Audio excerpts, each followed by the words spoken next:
সদৌ অসম ছাত্ৰ সন্থাৰ আহ্বানত আজি অসমৰ ৯টাকৈ শিক্ষক সন্মিলন আমি একেলগে এখন বিশেষ সভাত মিলিত হওঁ আৰু সভাৰ মূল বিষয় আছিল অসম চৰকাৰে শেহতীয়াকৈ চৰকাৰী আদৰ্শ মহাবিদ্যালয়সমূহত 50% শিক্ষকৰ পদ অৱসৰপ্ৰাপ্ত শিক্ষকক নিযুক্তি দিব বিচাৰিছে আৰু বাকি 50% পদত নতুন চাম ছাত্ৰ ছাত্ৰীক 3 বছৰ পৰ্যন্ত অনিশ্চয়তাৰ মাজত মাত্ৰ 50,000 টকা মাহিলী দৰমহাত চাকৰি কৰিবলৈ বাধ্য কৰাব বিচাৰিছে। এই বিষয়টোক লৈ অসমৰ হাজাৰ হাজাৰ উচ্চ শিক্ষিত মেধাৱী নিবনুৱা যুৱক যুৱতীৰ মাজত সংশয়ৰ সৃষ্টি হৈছে, হতাশাৰ সৃষ্টি হৈছে আৰু ছাত্ৰ সন্থাই এই নীতি জাৰি কৰাৰ দিনৰে পৰাই আমি তাৰ বিৰোধিতা কৰি আহিছোঁ। ইতিমধ্যে আমি সদৌ অসম ছাত্ৰ সন্থাৰ তৰফৰ পৰা অসম চৰকাৰৰ মুখ্যমন্ত্ৰীলৈ এই বিষয়ে পত্ৰ প্ৰেৰণ কৰিছোঁ, কিন্তু চৰকাৰে ইখনৰ পিছত সিখন আদৰ্শ মহাবিদ্যালয়ত অৱসৰপ্ৰাপ্ত শিক্ষকক নিযুক্তি দিবৰ কাৰণে বিজ্ঞাপন প্ৰকাশ কৰি থকা পৰিলক্ষিত হৈছে আৰু প্ৰথমতে কেৱল আদৰ্শ মহাবিদ্যালয়ৰ ক্ষেত্ৰতে নিয়মটো তেওঁলোকে ধৰি ৰাখিছিল যদিও শেহতীয়াকৈ আমি দেখিছোঁ নলবাৰীৰ MNC বালিকা মহাবিদ্যালয়ৰ বিজ্ঞান শাখাৰ কাৰণে প্ৰতিটো বিভাগত দুটাকৈ পদ তেওঁলোকে সৃষ্টি কৰিছে আৰু দুয়োটা পদেই অৱসৰপ্ৰাপ্ত শিক্ষকক যাৰ বয়স 60 বছৰৰ ঊৰ্ধ্বত আৰু 65 বছৰৰ কম তেনে লোকক এই পদসমূহ দিবলৈ বিচাৰিছে, যিটো হাজাৰ হাজাৰ উচ্চ শিক্ষিত মেধাৱী যুৱক যুৱতীৰ মূৰত এক ৰামটাঙোন শুধোৱাৰ দৰে হৈছে। আজি সদৌ অসম ছাত্ৰ সন্থাৰ আহ্বানত ইয়াত মিলিত হোৱা 9টাকৈ শিক্ষক সংগঠন, য'ত গুৱাহাটী বিশ্ববিদ্যালয় শিক্ষক সংস্থা আৰু মহাবিদ্যালয় অসম কলেজ শিক্ষক সংস্থাৰ প্ৰতিনিধিও ইয়াত উপস্থিত আছিল। সকলো শিক্ষক সংগঠনে সমস্বৰে ইয়াত আমি সিদ্ধান্ত গ্ৰহণ কৰিছোঁ যে আদৰ্শ মহাবিদ্যালয়সমূহত অৱসৰপ্ৰাপ্ত শিক্ষক নিযুক্তিৰ এই সিদ্ধান্তক আজিৰ সভাই বিৰোধিতা কৰিছোঁ।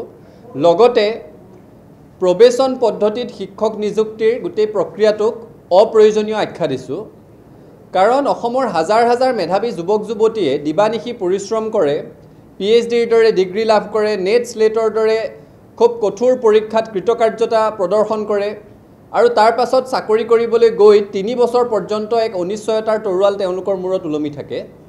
3 বছৰ পৰ্যন্ত তেওঁলোকে মাহে মাত্ৰ 50,000 টকাৰ বিনিময়ত চাকৰি কৰিব লাগিব আৰু 3 বছৰৰ পিছত তেওঁলোকৰ প্ৰদৰ্শন চাইহে তেওঁলোকৰ চাকৰিটো নিয়মীয়া হ'বনে নহয় সেই কথাটো নিৰ্ধাৰণ কৰা হ'ব। আৰু তাৰ কাৰণে যিসমূহ মাপকাঠি ধাৰণ কৰি দিছিলে 3 বছৰ শিক্ষকতাত নিয়োজিত হৈ থাকি সেইসমূহ বিষয়ত যোগ্যতা আহৰণ কৰাটো প্ৰায় অসম্ভৱৰ দৰে। গতিকে এই গোটেই প্ৰবেশন পদ্ধতিৰে শিক্ষক নিযুক্তিৰ আজিৰ সভাই সম্পূৰ্ণ বিৰোধিতা কৰিছোঁ আৰু চাকৰিত যোগদান কৰা দিনটোৰে পৰাই চাকৰিৰ স্থায়িত্ব সম্পৰ্কে যাতে নিশ্চিত হ'ব পাৰে তেনে পদ্ধতিৰে সৈতে আগবাঢ়িবৰ কাৰণে চৰকাৰক আহ্বান জনাইছোঁ। একে সময়তে অৱসৰপ্ৰাপ্ত শিক্ষকসকলে পেঞ্চনৰ যি পেঞ্চন লাভ কৰে তাৰ উপৰিও অতিৰিক্তকৈ 1 লাখ টকা তেওঁলোকক পাৰিতোষিক হিচাপে দি নিযুক্তি দিয়াৰ যি সিদ্ধান্ত গ্ৰহণ কৰিছে ছাত্ৰ সন্থাই তাৰ বিৰোধিতা কৰিছোঁ আৰু আজিৰ সভাই এই বিৰোধিতাত সহমত প্ৰকাশ কৰিছে, সকলোৱে সিদ্ধান্ত গ্ৰহণ কৰিছোঁ। আমি তাৰ কাৰণে বিকল্প পৰামৰ্শ আজিৰ সভাই চৰকাৰলৈ আগবঢ়াইছোঁ। চৰকাৰৰ ফালৰ পৰা এটাই যুক্তি দিয়া হৈছে যে অভিজ্ঞতা সম্পন্ন শিক্ষক নহ'লে নতুন মহাবিদ্যালয় নচলে। সেই কথাটো কোনেও নস্যাৎ কৰা নাই, অভিজ্ঞতাক কোনেও নুই কৰা নাই, কিন্তু আজিৰ সভাই স্পষ্টভাৱে কৈছোঁ যে অভিজ্ঞতাক ব্যৱহাৰ কৰিবৰ কাৰণে নতুনকৈ সৃষ্টি হোৱা পদৰ 50% পদেই অৱসৰপ্ৰাপ্ত শিক্ষকক গতাই দিয়াটো কোনো কাৰণত যুক্তিসংগত হ'ব নোৱাৰে। সেইকাৰণে আজি কেইবাটাও বিকল্প পৰামৰ্শ চৰকাৰলৈ আগবঢ়াবলৈ সিদ্ধান্ত গ্ৰহণ কৰা হৈছে। আমি কৈছোঁ অভিজ্ঞতা সম্পন্ন শিক্ষকৰ প্ৰয়োজন আছে, তাৰ কাৰণে আদৰ্শ মহাবিদ্যালয়সমূহৰ প্ৰতিটো বিভাগত একোটাকৈ সহযোগী অধ্যাপকৰ পদ সৃষ্টি কৰক। কাৰণ সহযোগী অধ্যাপক হিচাপে নিযুক্তি লাভ কৰিবলৈ এগৰাকী সহকাৰী অধ্যাপকে ন্যূনতম 8 বছৰ, 10 বছৰ, 12 বছৰ পৰ্যন্ত শিক্ষকতা কৰিব লগা হয়। গতিকে 8 বছৰ, 10 বছৰ শিক্ষকতা কৰা এজন শিক্ষকৰ অভিজ্ঞতাৰ কোনো অভাৱ নাথাকে। সেয়েহে অভিজ্ঞতাই যদি এটা তেওঁলোকৰ কাৰণে মূল লক্ষ্য হয় তেতিয়াহ'লে প্ৰতিটো বিভাগত একোটাকৈ সহযোগী অধ্যাপকৰ পদ সৃষ্টি কৰিবলৈ আজিৰ সভাই আহ্বান জনাইছোঁ।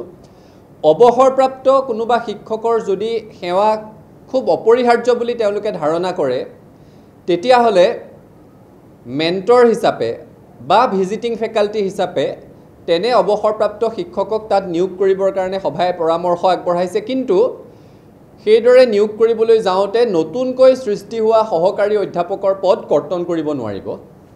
এতিয়া যিটো সিদ্ধান্ত যে 50% পদেই অৱসৰপ্ৰাপ্ত শিক্ষক আৰু য'ত 3টা পদ আছে তাৰে 2টাই অৱসৰপ্ৰাপ্ত শিক্ষক, তাৰ আমি বিৰোধিতা কৰিছোঁ।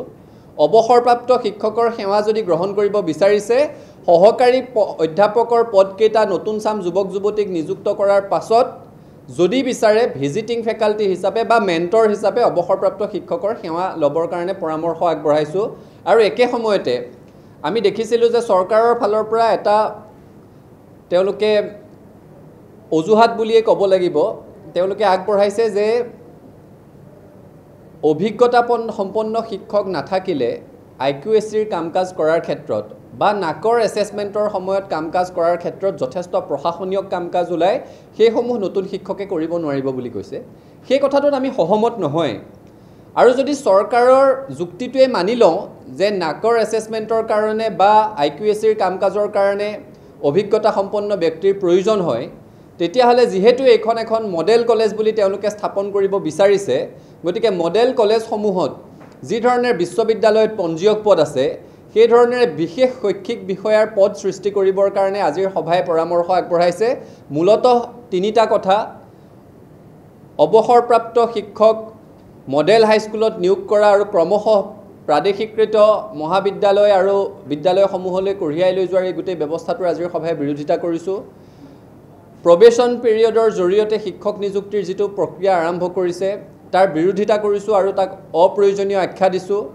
প্ৰতিটো বিভাগত একোটাকৈ সহযোগী অধ্যাপকৰ পদ সৃষ্টি কৰিবৰ কাৰণে পৰামৰ্শ আগবঢ়াইছোঁ আৰু 50,000 টকাৰ বেতনত 3 বছৰ প্ৰবেশনত থকাৰ পিৰিয়ডৰ সম্পূৰ্ণ বিৰোধিতা কৰি প্ৰথম দিনাৰ পৰাই UGCৰ স্কেলত দৰমহাও দিব লাগে আৰু চাকৰিৰ নিশ্চয়তা প্ৰদান কৰিবৰ কাৰণেও আজিৰ সভাই দাবী জনাইছোঁ।